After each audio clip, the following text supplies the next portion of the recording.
Unfortunately, due to the poor relationship with his second son, Prince Harry, and his wife Meghan, Charles has spent hardly any quality time with his other grandchildren, Archie and his sister, Lilibet Diana Mountbatten Windsor.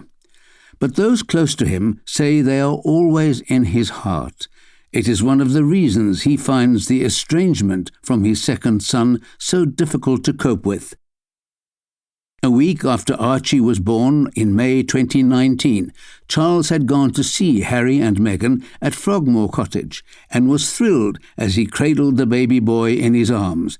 But even then, the Sussexes were planning their escape from the firm.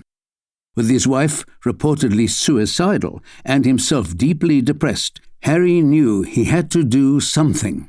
As Christmas 2019 approached, he told his father that he and his wife no longer wished to serve as full-time working royals. They wanted to come up with a workable plan for them to be part in and part out, splitting their time between the UK and North America. He also said that he and his wife would be heading back to Canada to spend Christmas there, and not with the Queen and the rest of the royals at Sandringham, a place he referred to as Hotel Granny. Harry explained that he wanted to find a satisfactory balance between his private life and his public duties. Charles, who was used to his son letting off steam periodically, listened, but eventually said that his idea was unworkable. He told him to go away and come up with a better plan. They continued to exchange emails, but no plan was forthcoming. On the 8th of January, Dan Wootton, then assistant editor of The Sun, revealed that Harry and Meghan planned to, quote, quit the royals. The headline writers coined the term Megxit for the banner headline, a slang term for the decision of Meghan and Harry to step back from their senior roles in the British royal family, which would later become one of the 10 words of 2020 in the Collins English Dictionary. Within hours, the Duke and Duchess of Sussex issued a statement that they were looking to carve out a progressive new role for themselves within the monarchy and would divide their time between North America and the UK, confirming Wootton's scoop. Charles was understandably upset and concerned. Nothing acceptable had been proposed by the couple, and certainly nothing had been agreed. The Sussexes staked everything on their belief that if Charles refused to back them, then the Queen would. It was a punt too far, and as we saw played out, it would backfire spectacularly.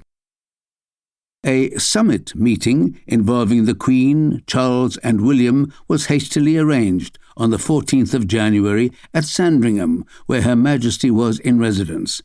The Queen was so concerned about privacy that on taking advice she had the library where the meeting was to take place swept for bugs. There was a suggestion that Meghan should join them via video link from Canada, but the Queen ruled that her attendance in any form was not necessary, as Harry would represent her.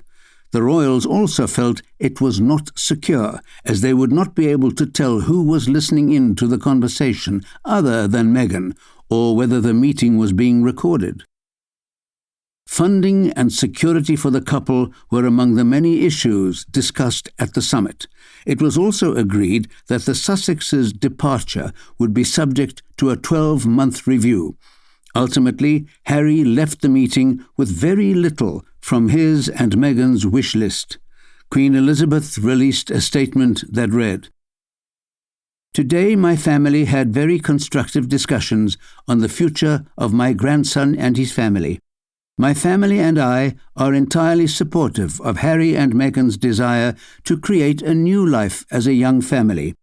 Although we would have preferred them to remain full-time working members of the royal family, we respect and understand their wish to live a more independent life as a family while remaining a valued part of my family. Harry and Meghan have made clear that they do not want to be reliant on public funds in their new lives. It has therefore been agreed that there will be a period of transition in which the Sussexes will spend time in Canada and the UK.